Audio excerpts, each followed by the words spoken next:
Yeah. But so I want to walk out of this library in one piece, no, with no heads of horses in your bed. So I finally got to put the book together, and what was your question? No, it's okay. It's okay because I want to talk about the son that you and David have. I told you I woke up this morning, found David Geffen Jr., a grown man, big strapping, Ruffin, what am I saying, singing. And he says he's got a remarkably good voice. Yes. He's your son. Yes, he's my son. You want to talk about... he's my and David's son, as a matter of fact. Yeah. Well, as I was just telling him the other day, and this is to answer your statement about David's senior's gift, yeah, I don't deny he was a genius on stage. I haven't seen anything like it. Nobody has. My son, I'm only a mother, but his voice is better than his father's because he has like a wider range. He writes, which his father didn't, in spite of the rumors you may have heard about one particular song, Statue of a Fool. He didn't write that, although his name is on the label as a writer. My son writes like just on the spot. He's very creative, very prolific writer, has an extremely wide range. He doesn't have the same stage presence as his father, but then, hey, the fat lady hasn't sung yet either, so. But he is doing well. He is in the midst of some serious projects right now, which will probably be heard about within the next year, and I'm not at liberty to speak of. Yeah. But in many ways, and I don't want to put words in your mouth, but reading this book, your son barely got out alive himself. Yeah. I mean, his own father used to beat the hell out of him. Yeah, he locked me out of the room and beat him from top to bottom. It was crazy. David was on cocaine, let's face it. So talk about David's demise. I mean, that famous movie that came out a few years ago, there is conjectures, internet blogs that say he was murdered and stuff like that. How did you see it? You went to the funeral. Of course. Of course you did. Of course I did. As Mama Rose said, who was Melvin Franklin's mother, "Oh, you're here." And my response was, "Where else would I be?" So yeah, I went to the funeral. So what happened in your estimation? In 2 minutes. No, I'm just kidding. I want to make you smile. I want to make you smile. Everybody still has their theories on what happened. I kind of combined everybody's theories because I had a lot of conversations with the medical examiner that was handling David's case.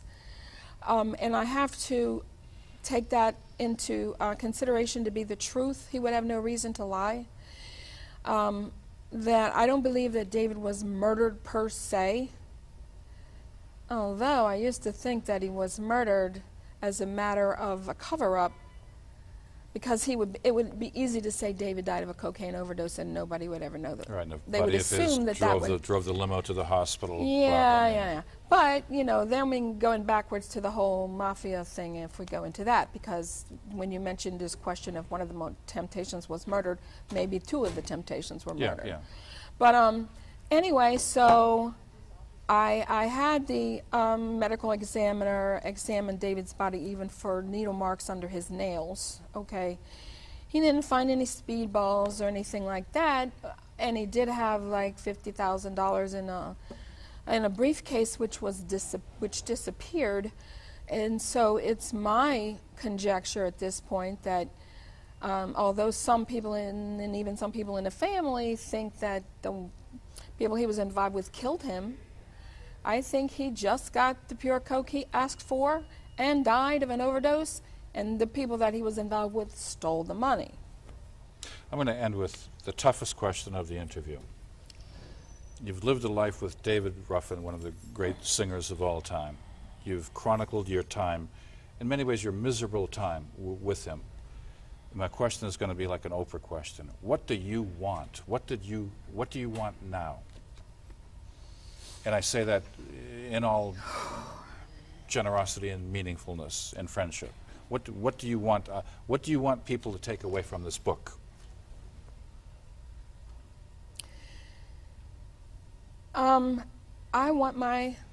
We all have a past.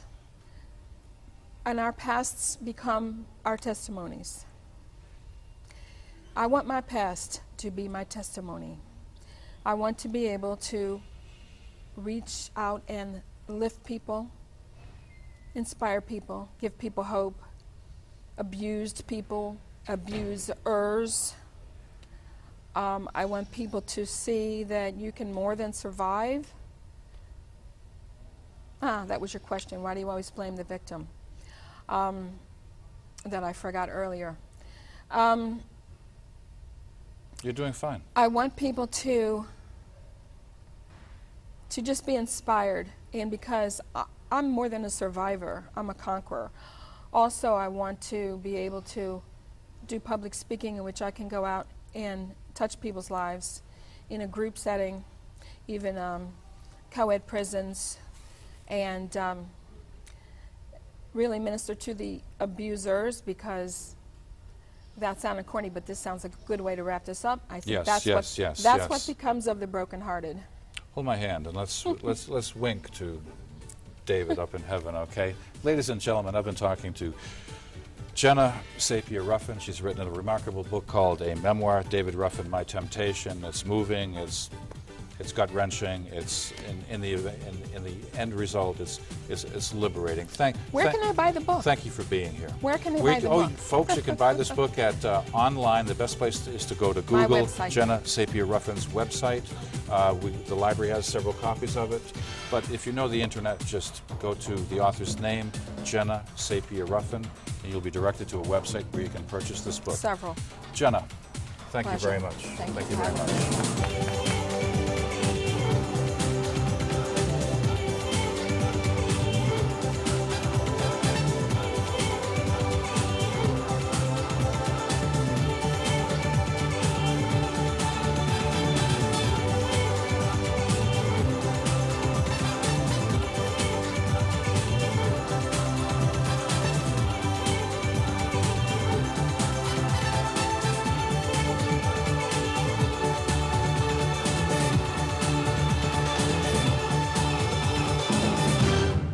Comments and opinions expressed on Writers in Focus are those of the individual participants and are presented for the purpose of discussion only.